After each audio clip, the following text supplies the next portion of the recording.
Welcome to my YouTube channel DDS study by Soumya Agrari. आज हम लोग पढ़ेंगे क्लास 7th का चैप्टर 1 जो कि साइंस का chapter 1 nutrient in plants. Okay, आइए देखते हैं। In class 6 you learn that food is essential for all living organism. अच्छा, हमने क्लास 6 में पढ़ा था कि फूड जो है वो लिविंग ऑर्गेनिज्म के लिए काफ़ी आवश्यक होता है, इसेंशियल पार्ट है। तो इस तरीके से हम आगे पढ़ेंगे फूड के बारे में कि प्लांट्स में जो न्यूट्रिएंट्स पाए जाते हैं वो किस तरीके के हैं, फूड कैसे बनाता है प्लांट्स, और प्लांट्स के ऐसे कौन से पार्ट हैं जो कि फूड स्टोर होता है। तो ये सब हम लोग आगे देखेंगे इसमें। और ये जो अच्छा, फूड में काफ़ी सारे कंपोनेंट से मिला कर के फूड बनता है। जैसे कि फूड में काफ़ी कंपोनेंट, इस कंपोनेंट के अंदर क्या-क्या होता है कि कार्बोहाइड्रेट भी है, प्रोटीन्स है, फैट्स हैं, विटामिन्स हैं, मिनरल्स हैं। तो इस तरीके से जो कंपोनेंट होते हैं फूड के, उनको हम न्यूट्रिएंट्स बोलते हैं, जो कि बॉडी के लिए काफ़ी आवश्यक होता है। हमारी बॉडी को सपोर्ट, जो कि बॉडी किसी काम के लिए अगर करती है, हम वर्कआउट करते हैं, तो उसमें इसी न्यूट्रिएंट्स की यूटिलाइज़ेशन होता है। उसी के थ्रू हम अब काम कर पाते हैं, भाग-दौड़ कर पाते हैं, पढ़ाई कर पाते हैं। Okay? All living organisms require food. Plants can synthesize food for themselves, but animals, including humans, cannot. अच्छा, जितने भी सारे लिविंग ऑर्गेनिज्म हैं उन्हें फूड की आवश्यकता होती है। सब फूड ही खाएंगे, भोजन करेंगे, तभी वो जिंदा रह पाएंगे, अपने काम को कर पाएंगे। यहाँ पे जो लिविंग ऑर्गेनिज्म है वो अपना फूड खुद नहीं बनाता है। ओके, प्लांट अपना फूड खुद से बना सकता है, बट हम ह्यूमन, क्या हम लोग अपना फूड बना सकते हैं? वो किचन वाली बात नहीं है कि किचन में खाना बनाने जैसा नहीं। ये उस फूड की बात कर रहे हैं जैसे कि हम लोग लेते हैं, गेहूँ लेते हैं, चावल लेते हैं, या फिर ग्रीन वेजिटेबल्स लेते हैं। तो ये सब क्या हम बना सकते हैं क्या? नहीं ना, तो ये प्लांट ही बनाते हैं। तो प्लांट अपना भोजन खुद ही बना सकते हैं और हम सभी को प्रोवाइड भी कराते हैं, जबकि एनिमल्स में जो कि ह्यूमन इंक्लूड है, तो वो ऐसा नहीं कर सकता है। हम अपना भोजन खुद से नहीं बना सकते। They get it from plants or animals that eat plants. Thus, humans and animals are directly or indirectly dependent on plants. हम जितने भी ह्यूमंस और एनिमल्स हैं, वो कहीं ना कहीं डायरेक्ट या इनडायरेक्ट तरीके से हम प्लांट्स पे ही डिपेंड हैं। Okay, mode of nutrition in plants. Plants are the only organisms that can prepare food for themselves by using water, carbon dioxide and minerals. अच्छा, प्लांट ही ऐसा ऑर्गेनिज्म है जो कि फूड खुद से बना सकता है, प्रिपेयर कर सकता है, और किसकी हेल्प से? प्लांट को वाटर की ज़रूरत होगी, कार्बन डाइऑक्साइड की ज़रूरत होगी और मिनरल्स की ज़रूरत होगी। ठीक, ये सारे रॉ मटेरियल जो हैं ये हम इनके चारों तरफ प्रेजेंट होते हैं। जैसे कि वाटर है, कार्बन डाइऑक्साइड, जो कि हम लोग जो भी गैस ऑक्सीजन लेते हैं ना, फिर हम कार्बन डाइऑक्साइड को छोड़ते हैं, तो उसी कार्बन डाइऑक्साइड को वो यूज़ करते हैं as the raw material. Plants use करते हैं। So the nutrients enable living organisms to build their bodies, to grow, to repair damaged part of their bodies, and provide the energy to carry out life processes. अच्छा, ये जो nutrients होते हैं plant में, जो food में मिलते हैं, तो ये ऑर्गेनिज्म को क्या करते हैं कि ये बॉडी को बिल्ड करने में हेल्प करते हैं। हमारी जो मसल्स हैं, हमारे जो बोन स्ट्रॉन्ग हैं, इसी न्यूट्रिएंट्स को खाकर ही तो हमारे बोन्स सब स्ट्रॉन्ग होते हैं और हम ग्रो कर पाते हैं। कोई पार्ट डैमेज्ड होता है तो इन्हीं न्यूट्रिएंट्स की हेल्प से ही वो रिपेयर होते हैं। तो इस तरीके से सारी एनर्जी का जो हम यूज़ करते हैं वो कहीं न कहीं न्यूट्रिएंट्स की वजह से करते हैं। Okay? So, nutrition is a mode of taking food by an organism and its utilization by the body. देखो, न्यूट्रिएंट्स तो वो हो गए जो कि हमें जो जो जो फूड के कंपोनेंट हैं वो न्यूट्रिएंट्स हो गए। अब न्यूट्रिशन उस मोड को बोलते हैं के थ्रू जो कि ऑर्गेनिज्म मतलब हम सभी लोग ह्यूमन बॉडी एनिमल जो कि फूड को लेते हैं और उस फूड का एज एनर्जी बॉडी के थ्रू यूटिलाइज किया जाता है वर्कआउट या वर्क करने में। ओके, उस प्रोसेस को हम न्यूट्रिशन बोलते हैं। The mode of nutrition in which organisms make food themselves from simple substance is called autotropics। अच्छा, यहाँ पे जो ऑटोट्रोपिक्स और हेटरोट्रोपिक्स की बात हुई है, ये आपने पहले भी पढ़ा होगा 6th क्लास में भी। तो ऑटोट्रॉप तो होते क्या है? ऑटो मतलब होता है खुद से, सेल्फ। ट्रोफोस मतलब होता है नरिशमेंट, मतलब जो खुद से अपना भोजन बना सके उन्हें हम ऑटोट्रॉप कहते हैं। ओके, उस मोड को जो भोजन बनाते हैं खुद से, सिंपल सब्सटेंस से फूड को बनाते हैं, तो उन्हें हम ऑटोट्रॉपिक कहते हैं उस मोड को। तो जो ऑटोट्रॉप्स होंगे वो कौन होगा? प्लांट्स होगा। ओके, और जो एनिमल अदर जितने भी ऑर्गेनिज्म हैं वो प्लांट लेते हैं, किसके थ्रू? प्लांट्स के थ्रू लेते हैं, तो उनको हम हेटरोट्रॉप्स कहते हैं। हेट्रो मतलब होता है अदर्स पे डिपेंड होना।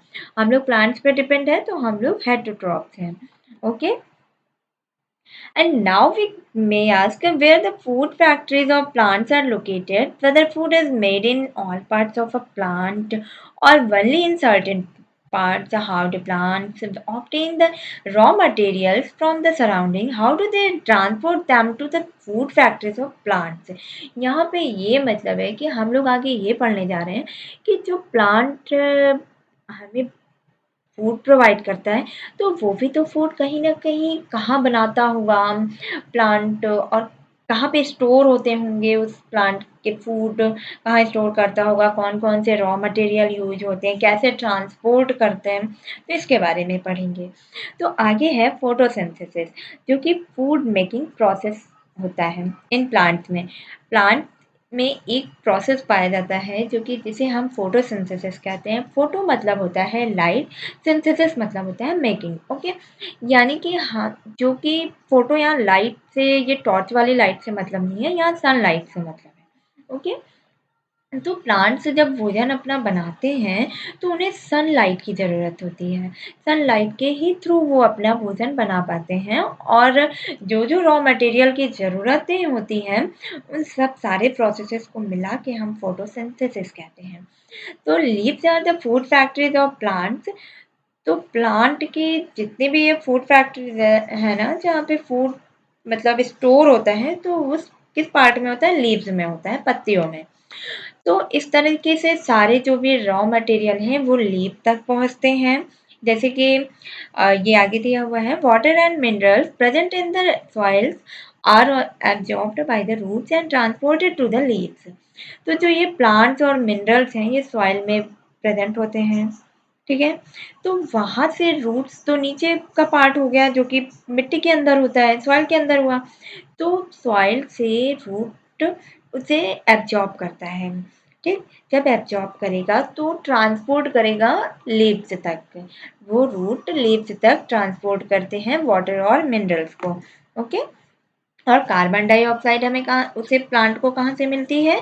उसके चारों तरफ एयर से, जो कि हमने बताया पहले आपको कि हम ऑक्सीजन लेते हैं और कार्बन डाइऑक्साइड छोड़ते हैं, तो वही कार्बन डाइऑक्साइड जो कि एयर में प्रेजेंट होती है वो प्लांट यूज करते हैं। ओके, और ये प्लांट जो होते हैं, अगर लीव्स है, लीव्स आगे आप पढ़ेंगे, लीव्स के सरफेस पे छोटे छोटे पोर्स होते हैं, जो कि इन पोर्स के थ्रू ही कार्बन डाइऑक्साइड को वो एब्जॉर्ब करते हैं, अंदर लेते हैं, और इस तरीके से वो अपना भोजन बनाने में बनाया करते हैं प्लांटों के। और इस पोर्स को हम स्टोमेटा कहते हैं, बहुत इंपॉर्टेंट है। इस पोर्स को, जो कि लीव्स के सरफेस पे छोटे छोटे पोर्स हैं, उन्हें हम स्टोमेटा कहते हैं। और ये पोर्स जो होते हैं वो गार्ड सेल्स के थ्रू सराउंडेड होती हैं, घिरी हुई होती हैं। ओके, तो ये जो वाटर एंड मिनरल्स हैं are transported to the leaves by the vessel which run like pipe throughout the root the stem the branches and the leaves. अच्छा, जो लीव्स और ये जो प्लांट पूरा है, तो प्लांट सारे पूरे प्लांट में रूट, स्टेम एंड लीव्स, पूरे प्लांट में तो एक यहाँ पे पाइप लाइक स्ट्रक्चर होता है जिसे हम वेसल्स बोलते हैं।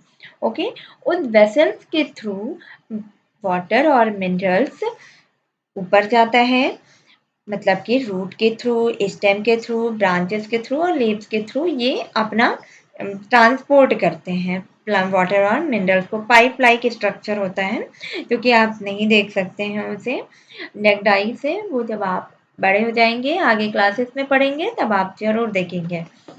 ठीक, they form a continuous path or passes for the nutrients to reach the leaf. They are called vessels.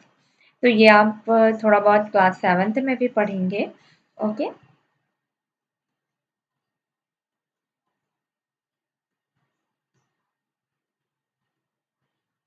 और इस तरीके से the leaves have a green pigment called chlorophyll. और लीव्स में एक पिगमेंट होता है ग्रीन पिगमेंट जिसे कि क्लोरोफिल कहते हैं। अभी आप इसी के बारे में पढ़ रहे हैं, ग्रीन पिगमेंट के बारे में, तो अभी आप इसी को देखेंगे। ओके, तो ये क्लोरोफिल होता है। क्लोरोफिल हेल्प क्या करता है, जो कि लीव्स को सनलाइट से एनर्जी कैप्चर करने में हेल्प करता है। ओके, तो ये जो एनर्जी सनलाइट से कैप्चर करेगा तो उस एनर्जी का वो यूज किस में करेंगे, फूड बनाने में, क्योंकि कार्बन डाइऑक्साइड वाटर से वो फूड बनाने में हेल्प करती है वो एनर्जी। इस तरीके से फूड की सिंथेसिस सनलाइट के प्रेजेंस में ही होती है, तो इस प्रोसेस को हम फोटोसिंथेसिस कहेंगे। इस प्रकार से हम chlorophyll, sunlight, carbon dioxide and water, ये सारी नेसेसरी प्रोसेस हैं, नेसेसरी रॉ मटेरियल्स हैं जो कि फोटोसिंथेसिस के प्रोसेस में हेल्प करती हैं, उनके लिए आवश्यक हैं। और ये अर्थ में रियली में ये एक यूनिक प्रोसेस है जो कि प्लांट में ही पाया जाता है। Okay, the solar energy is captured by the leaves and stored in the plant in the form of food. Okay, food के फॉर्म में इस तरह लीव्स के थ्रू ये सोलर एनर्जी को कैप्चर करते हैं और प्लांट में स्टोर होता है एज अ फूड। तो अब तो आपने देख ही लिया होगा कि सन हमारे लिए कितना इम्पोर्टेंट है। तो सन ही है जो कि सारे ऑर्गेनिज्म के लिए अल्टीमेट सोर्स होता है। फिर हम आगे देखेंगे, in the absence of photosynthesis there would not be any food. अच्छा, ये कहा गया अगर मान लो कि फोटोसिंथेसिस ना हो तो अर्थ का क्या होगा, ऐसा कभी इमेजिन किया है? आप कर सकते हो। अरे भैया, फोटोसिंथेसिस नहीं होगा तो फूड ही कहाँ बनेगा, और फिर यहाँ पे फूड नहीं बनेगा तो हम तो फूड पे ही डिपेंडेंट हैं। तो हम कैसे काम करेंगे, कैसे अपना वर्कआउट करेंगे? तो ठीक, फूड ही नहीं तो हम भी नहीं। Okay, besides oxygen which is essential for the survival for of all organism is produced during photosynthesis। अच्छा, फोटोसिंथेसिस में जो जो भी आवश्यक चीज़ें हैं, तो इसमें ऑक्सीजन कहीं न कहीं इनडायरेक्टली इंक्लूड है। इनडायरेक्टली इस सेंस में है कि जब फोटोसिंथेसिस का प्रोसेस होता है, तो बनता है तो carbon dioxide, water, mineral, sunlight की हेल्प से तो फूड बनाया। फिर उससे ऑक्सीजन निकलती है, क्योंकि उस ऑक्सीजन का यूज़ हम ऑर्गेनिज्म, हम जैसे इंसान करते हैं, जैसे कि सांस ले पा रहे हैं हम, इसीलिए इन प्लांट्स की वजह से ही, इसीलिए बोलते हैं प्लांट लगाया करो। In the absence of photosynthesis life would be impossible on the earth. Photosynthesis नहीं होगी तो लाइफ इम्पॉसिबल है अर्थ पर। During photosynthesis chlorophyll containing cells of leaves in the presence of sunlight use carbon dioxide and water to synthesis carbohydrate. The process can be represented in an equation. अच्छा, ये आपको photosynthesis की पूरी equation दी हुई है। देखो, हम कार्बन डाइऑक्साइड का use, plant carbon dioxide plus water का यूज करते हैं किसके प्रेजेंस में, सनलाइट और क्लोरोफिल के प्रेजेंस में। जब यूज करते हैं तो क्या बनता है, कार्बोहाइड्रेट बनता है और ऑक्सीजन बनती है। ठीक है, तो कार्बोहाइड्रेट का वो एज अ फूड स्टोर्ड होता है और ऑक्सीजन एयर में जाती है जो कि हम यूज करते हैं एज अ ब्रीथ लेते हैं। ठीक है, ब्रीदिंग लेते हैं ना उसी से। ये आपको स्ट्रक्चर दिखाया जा रहा है जो कि हमने ऊपर आपको बताया। क्लोरोफिल का स्ट्रक्चर कैसा होता है, लीफ का स्ट्रक्चर कैसा है। तो जब हम आगे आप पढ़ेंगे, बड़े हो जाएंगे, तो लीफ का जब सेक्शन कट करते हैं, लीफ को कट करेंगे, तो वो माइक्रोस्कोप में ऐसा स्ट्रक्चर दिखेगा जैसे कि ये आपको दिख रहा होगा। ठीक है, ये आपको दिख रहा है ना, ये पूरा स्ट्रक्चर।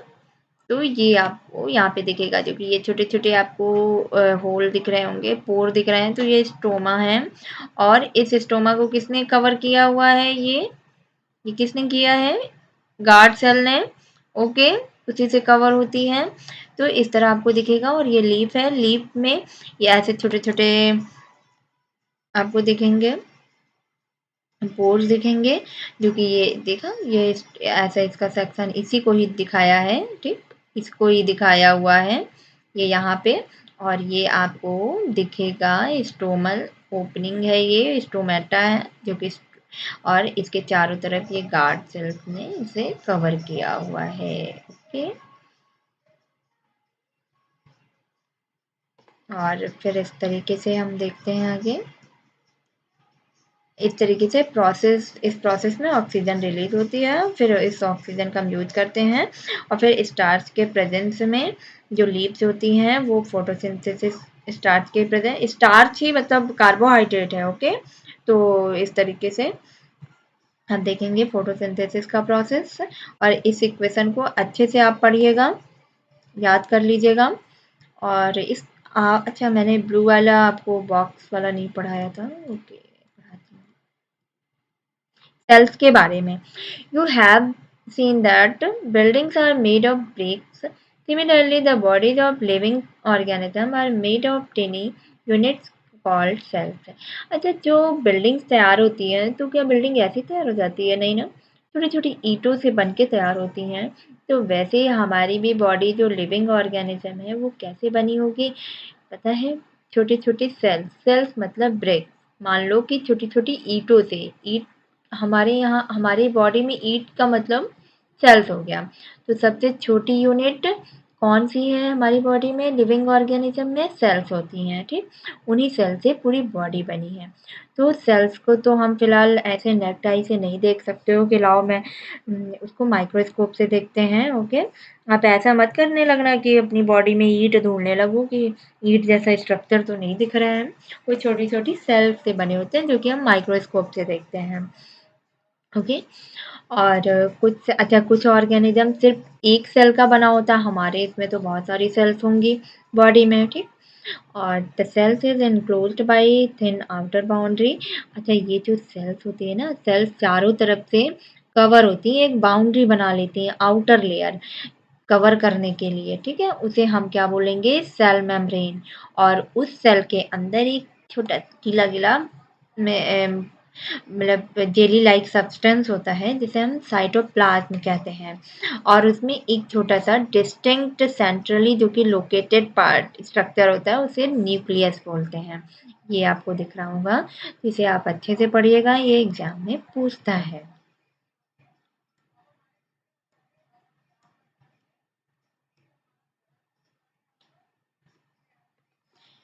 एंड बिसाइड्स, ये ब्लू वाला पार्ट आपको दिखा रही हूँ मैं। Besides leaf photosynthesis also take place in other green parts of the plant, in green stems and green branches. The desert plants have scales or spine-like leaves to reduce loss of water by transpiration. अच्छा, ये है, leaves का तो हमने importance पढ़ लिया। Mostly leaves में ही food बनते हैं, बट कभी कभी कुछ प्लांट्स की green part, other green part में भी पाए जाते हैं, जैसे कि स्टेम में, ग्रीन स्टेम में, ग्रीन ब्रांचेस में। और डेजर्ट जो कि राजस्थान, मरुस्थली, ऐसे जगह पे जहाँ पे प्लांट्स होते हैं, डेजर्ट प्लांट्स होते हैं, वहाँ पे स्केल्स स्पाइनी लाइक प्लांट्स होते हैं। तो उसमें भी वाटर मतलब जो कि वाटर का वो लॉस होता है ट्रांसपिरेशन के द्वारा, तो उसमें भी वो फोटोसिंथेसिस करते हैं। एक्टिविटी 1.1 है, आइए देखते हैं क्या है इसमें। Take two potted plants of the same kind. अरे ये आपने क्लास 6 में भी किया होगा, पढ़ा होगा कि हम 2 पॉट लेंगे प्लांट के जो कि एक ही तरह के होंगे प्लांट, और उसे एक पॉट को हम डार्क में रखेंगे और एक प्लांट को, एक पॉट को हम सनलाइट पे रखेंगे 72 घंटे के लिए। ओके, तो हम देखेंगे फिर उसके बाद उसमें हम आयोडीन टेस्ट करेंगे। आयोडीन टेस्ट वही बता रहे हैं कि क्लास 6 में पढ़ा होगा आप सभी ने। तो उसके बाद हम रिजल्ट उसका देखेंगे कि जो पॉट आपका डार्क में रखा था और जो सनलाइट में रखा है, तो जो डार्क में रखा है उसमें आयोडीन टेस्ट परफॉर्म नहीं होगी, ठीक है, उस पर आयोडीन टेस्ट नहीं होगा और वो अपना स्टार्च और कार्बोहाइड्रेट नहीं बनाएगा जो डार्क में रखा है। और जो सनलाइट में रखा हुआ प्लांट पॉट है वो स्टार्च और कार्बोहाइड्रेट बनाएगा। इस तरीके से ये मतलब है कि यहाँ पे जो भी पूरे फोटोसिंथेसिस की जो पूरा प्रोसेस है वहाँ पे सनलाइट कितनी आवश्यकता है इसको बता रहा है हम।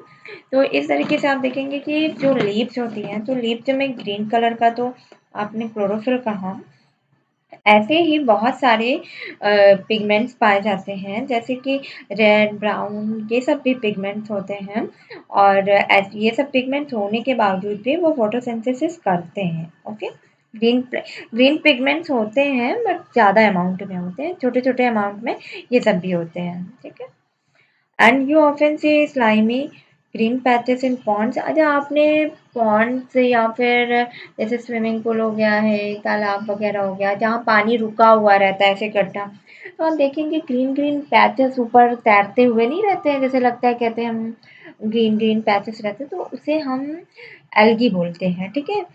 तो ये ग्रीन कलर की होती हैं और इस तरीके से इसमें क्लोरोफिल होता है। तब और क्लोरोफिल है तो इसका मतलब है कि एल्गी अपना भोजन फोटोसिंथेसिस के थ्रू खुद बना सकते हैं। एक synthesis of plant food other than carbohydrate. अच्छा, जो प्लांट फूड जो बनता है तो क्या कार्बोहाइड्रेट के अलावा भी बहुत सारी चीज़ें बनती होंगी? बहुत सारी चीज़ें क्या मतलब कार्बोहाइड्रेट जैसे कि स्टार्च, विटामिन्स, प्रोटीन, ये सब भी बनता है। आइए देखते हैं। You have just learned that plant synthesis carbohydrate through the process of photosynthesis. Photosynthesis के थ्रू हम कार्बोहाइड्रेट तो प्लांट बनाते हैं। आगे है कि ये जो कार्बोहाइड्रेट होते हैं वो कार्बन, हाइड्रोजन और ऑक्सीजन से मिलकर के बने होते हैं, ठीक। ये फूड को जैसे कि ये कार्बोहाइड्रेट किस में यूज होते हैं, फूड के अदर कंपोनेंट को बनाने में, जैसे प्रोटीन्स और फैट्स को बनाने में भी यूज होते हैं ये कार्बोहाइड्रेट। ओके, तो but proteins are nitrogenous substances which contain nitrogen. तो जो ये प्रोटीन्स होती हैं, प्रोटीन्स में नाइट्रोजन होता है जो कि ये नाइट्रोजन कहाँ से प्लांट को प्रोवाइड होगा, कहाँ से मिलेगा, तो ये नाइट्रोजन आप ध्यान से सुनिएगा कि एयर हमारे चारों तरफ जो है उसमें ऑक्सीजन, नाइट्रोजन, कार्बन डाइऑक्साइड ऐसे करके काफ़ी सारी गैसेस हैं। तो वो जो नाइट्रोजन होती है उसे प्लांट डायरेक्ट नहीं एब्जॉर्ब करता है। जैसे कार्बन डाइऑक्साइड तो डायरेक्ट एब्जॉर्ब कर रहा था बट नाइट्रोजन को वो डायरेक्ट एब्जॉर्ब प्लांट नहीं करेगा। ये नाइट्रोजन सॉइल में मिलते हैं, तो सॉइल में बैक्टीरिया भी होते हैं। तो ये कुछ बैक्टीरिया जो कि सॉइल में प्रेजेंट होते हैं वो गैसियस नाइट्रोजन को यूजेबल फॉर्म में चेंज कर देते हैं जो कि प्लांट को ज़रूरी होता है। और इस तरीके से प्लांट फिर रूट के थ्रू जब वाटर जब वेसल्स के थ्रू ऊपर आता है तो उसी के थ्रू वो नाइट्रोजन भी आता है। ओके, और इस तरीके से आप देखेंगे कि काफ़ी सारे किसान फार्मर्स जो होते हैं वो फर्टिलाइज़र्स का भी यूज़ करते हैं क्रॉप में, तो उसमें नाइट्रोजन काफ़ी मात्रा में होती है। इस तरीके से प्लांट्स को पूरी तरीके से नाइट्रोजन की रिक्वायरमेंट हो जाती है, ठीक। दूसरे कॉन्स्टिट्यूएंट के थ्रू के साथ साथ नाइट्रोजन की भी रिक्वायरमेंट पूरी हो जाती है और प्लांट्स प्रोटीन्स और विटामिन्स दोनों सिंथेसिस कर सकते हैं। Other modes of nutrition in plants. कुछ प्लांट्स में क्लोरोफिल नहीं होता है तो वो फूड नहीं बना सकते हैं, ठीक। जैसे कि हम ह्यूमंस और एनिमल्स होते हैं तो हम लोग तो हेटरोट्रॉपिक हो गए। ओके, तो आगे तो हेटरोट्रॉप्स मोड में तो हम लोग न्यूट्रिशन जो लेते हैं वो हेटरोट्रॉपिक मोड पे लेते हैं, क्योंकि हम लोग हेटरोट्रॉप्स हैं, हमारे पास क्लोरोफिल नहीं होता है, हम प्लांट से फूड को लेते हैं।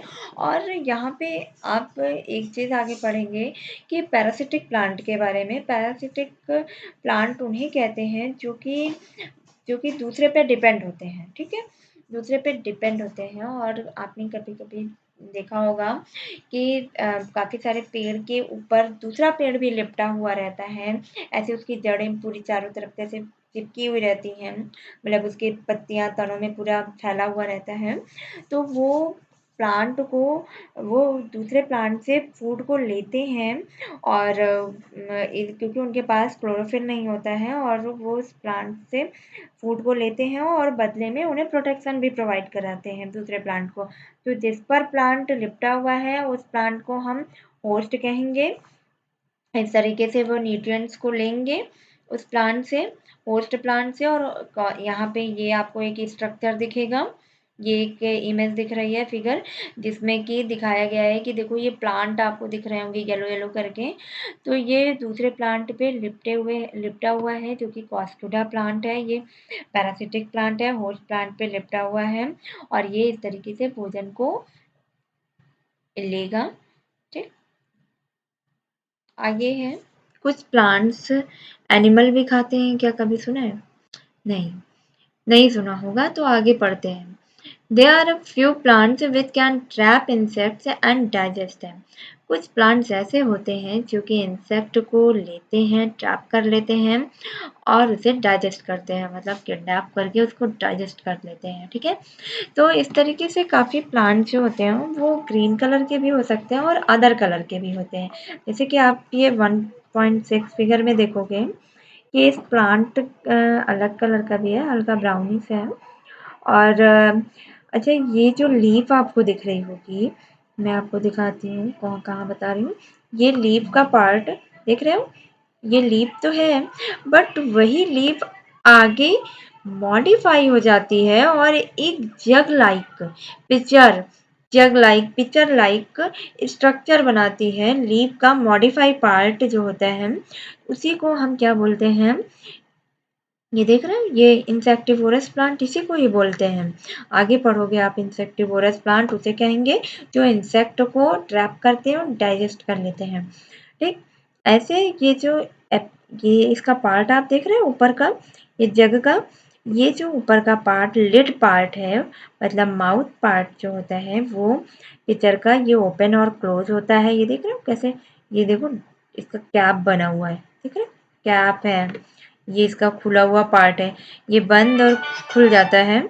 तो बंद होता है और कैसे खुलता है ये, जब इस पिक्चर के अंदर जब कोई इंसेक्ट्स अंदर ट्रैप होता है तो उसमें ये इसके चारों तरफ, अच्छा ये लिड है ना, लिड के चारों तरफ छोटे छोटे हेयर्स होते हैं। तो जब इंसेक्ट अंदर जाता है पिक्चर के अंदर, उस प्लांट के अंदर, तो जो उसका लिड होता है वो क्लोज हो जाता है। इस तरीके से वो जो इंसेक्ट होता है वो हेयर में एंटेंगल्ड हो जाता है, मतलब उसी से ही लिपट जाता है, और फिर लिड जो होता है वो क्लोज हो जाएगा और इंसेक्ट अंदर ट्रैप्ड हो चुका होगा।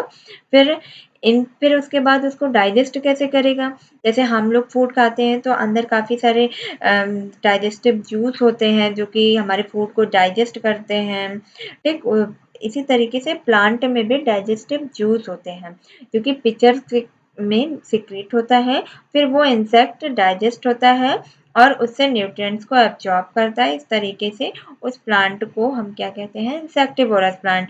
जो इंसेक्ट ईटिंग प्लांट्स होते हैं उन्हें इंसेक्टिवोरस प्लांट्स कहेंगे।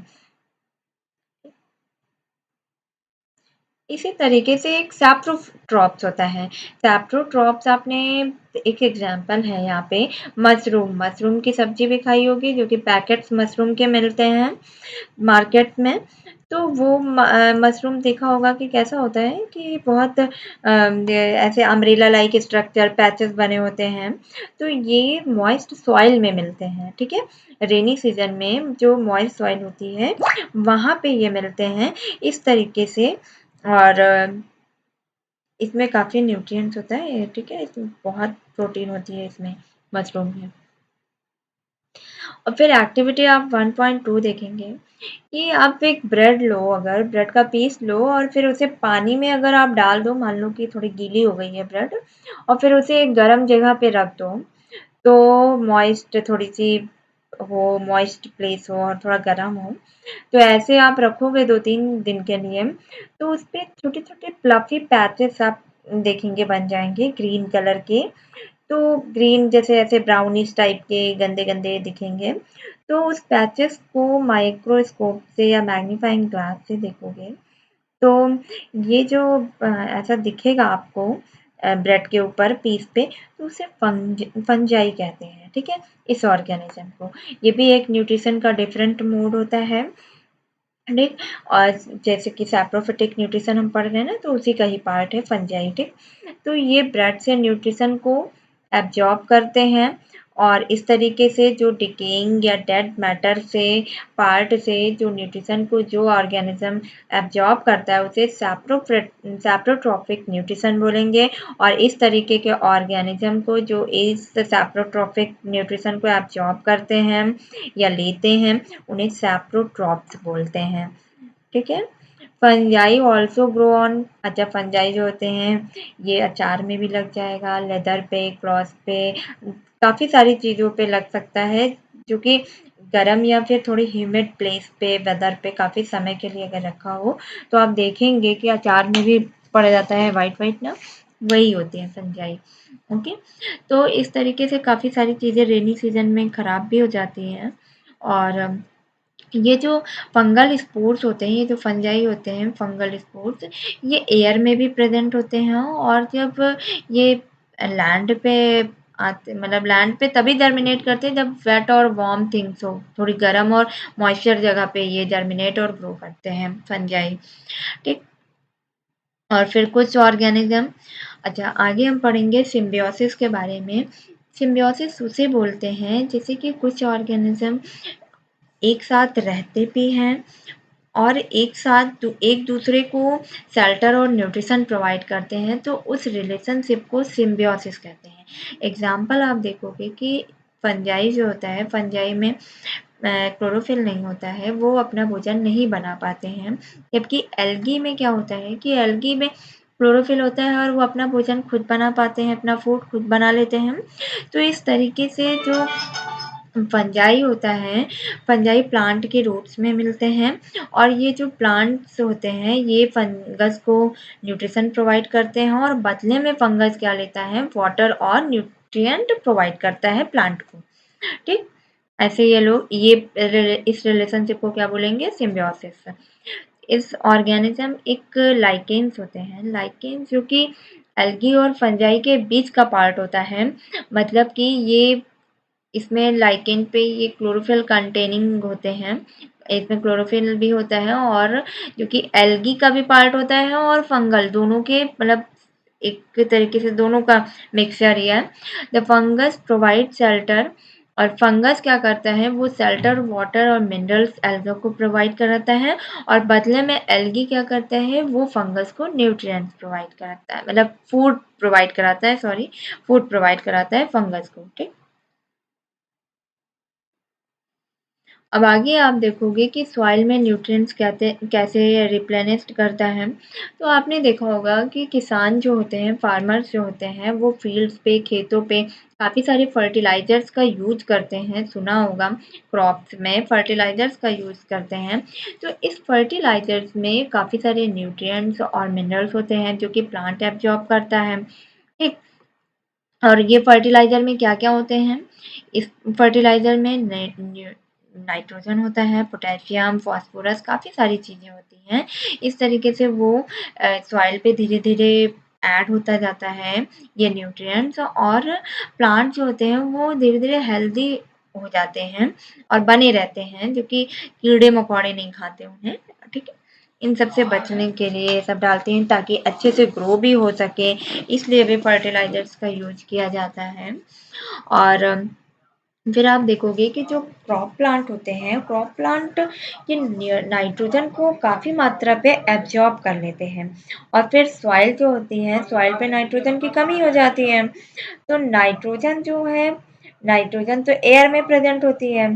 एयर में तो काफ़ी सारी है, बट प्लांट इसे डायरेक्ट तो नहीं यूज करता है नाइट्रोजन को। जैसे कि कार्बन डाइऑक्साइड डायरेक्ट ले लेता था प्लांट, वैसे प्लांट नाइट्रोजन को नहीं लेता है। तो उस नाइट्रोजन को चेंज करता है सॉइल, जो एटमॉस्फेरिक नाइट्रोजन है उसको नाइट्रोजन सॉल्युबल फॉर्म में चेंज करता है। और वो कौन सा बैक्टीरिया चेंज करता है? उस बैक्टीरिया का नाम राइजोबियम है। ठीक, वो राइजोबियम बैक्टीरिया एटमॉस्फेयर से नाइट्रोजन को रिसीव करेगा, फिर उसे कन्वर्ट करता है यूजेबल फॉर्म में, जिसकी ज़रूरत होती है प्लांट को। अच्छा हाँ, एक चीज़ और, राइजोबियम अपना फूड खुद नहीं बना सकता है। ये कहाँ पे पाए जाते हैं राइजोबियम? जो चने की दाल होती है, ग्राम अरहर की दाल, मूंग की दाल, बीन्स और जितने भी ये अरहर वाली चीज़ें, दाल वाली चीज़ें होती हैं ना, लेग्यूम्स वगैरह, उसके रूट्स में मिलेगा आपको ये राइजोबियम बैक्टीरिया। और इस तरीके से वो नाइट्रोजन प्रोवाइड कराता है प्लांट को। और इसके बदले में प्लांट उसे क्या देता है? फूड देता है और शेल्टर, उसको शरण देगा। इस तरीके से ये इससे कौन सा रिलेशनशिप बोलेंगे? आज पिछली बार हमने पढ़ा था सिम्बियोसिस, तो ये सिम्बियोटिक रिलेशनशिप होगा। This association is of great significance for the farmers. They can reduce the use of nitrogenous fertilizer where leguminous plants are grown. Most of pulses are obtained from leguminous plants. अच्छा, ये जो leguminous plants से मतलब obtain करते हैं ये सब nitrogen वगैरह, इस तरीके से उन्हें प्लांट्स को मिल भी जाता है नाइट्रोजन। और अब आप देखोगे in this chapter you learn that most of the plants are autotrophs. अधिकतर प्लांट्स क्या होते हैं कि ऑटोट्रॉप्स होते हैं। बस कुछ ही प्लांट्स हैं जो कि पैरासिटिक और सैप्रोट्रॉपिक होते हैं, और ये न्यूट्रिशन दूसरे ऑर्गेनिज्म से डिराइव करते हैं। और इस तरीके से उसे हेटरोट्रॉप्स किसे कहेंगे? जो कि प्लांट पे डिपेंड होते हैं, दूसरे एनिमल पे डिपेंड होते हैं फूड के लिए। ओके, और आप आगे पढ़ना। आप दूसरा चैप्टर आपको पढ़ाएंगे, उससे कुछ चीज़ें क्लियर होंगी। ये कुछ लर्न करने वाली चीज़ें हैं जो कि बिल्कुल अच्छे से पढ़िएगा, इसको आप पढ़िएगा। वही जो मैंने ऊपर जो हम लोगों ने पढ़ा है उसी की ही समरी ही समझ लो, वो है। इसको बहुत अच्छे से पढ़िएगा। Okay, thank you. और आपको आज का चैप्टर कैसा लगा ये कमेंट सेक्शन में आप ज़रूर बताइए, और प्लीज़ चैनल को सब्सक्राइब करिए ताकि मैं चैप्टर जैसे जैसे डालूँगी आपको उसका नोटिफिकेशन मिल सके। और आज का चैप्टर कैसा लगा कमेंट सेक्शन में ज़रूर बताइए। Thank you.